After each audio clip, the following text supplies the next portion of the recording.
যারা এটার সাথে জড়িত তাদেরকে সবাই গ্রেপ্তার করে আইনে আওতায় আনা হোক।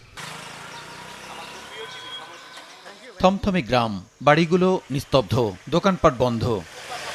কুমিল্লার মুরাদনগরে মা এবং 2 সন্তানকে পিটিয়ে হত্যার ঘটনায় গ্রেপ্তার আতঙ্কে অনেকটাই জনমানবহীন কড়ইবাড়ি গ্রাম।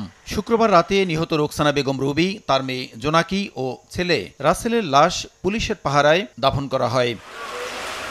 স্বজনদের অভিযোগ, মোবাইল চুরির অভিযোগে 3 জুলাই রুবির বাড়িতে জড়ো হন আক্কবপুর ইউপি চেয়ারম্যান শিমুল বিল্লাহ, বাচ্চু মেম্বার সহ তাদের সহযোগীরা। বাগবিতণ্ডার এক পর্যায়ে বাড়িতে হামলা ও তাদের পিটিয়ে হত্যা করা হয়।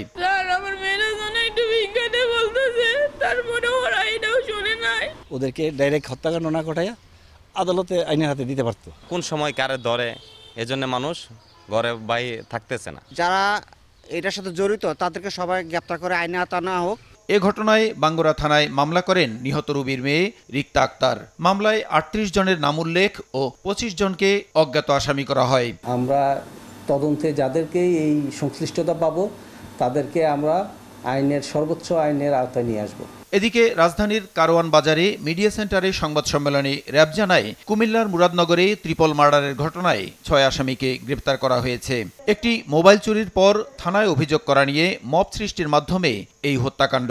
মোবাইল চুরির একটা ঘটনা ঘটে, চোরকে একটু মারধর করা হয়, সেটাকে নিয়েই মূলত 2 তারিখ রাতে একটা পরিকল্পনা করা হয় এই রুবি আক্তারের ফ্যামিলিকে সাহায্য করার জন্য। 3 তারিখ সকালবেলা ওই এলাকার চেয়ারম্যান সহকারে আরও কিছু ব্যক্তি যখন রুবি আক্তারের বাড়ির সামনে সবাই যায়, তর্কাতর্কির এক পর্যায়ে সবাই মিলে তাদের বাড়িতে হামলা করে একই পরিবারের 3 জনকে নির্মমভাবে পিটিয়ে হত্যা করা হয়।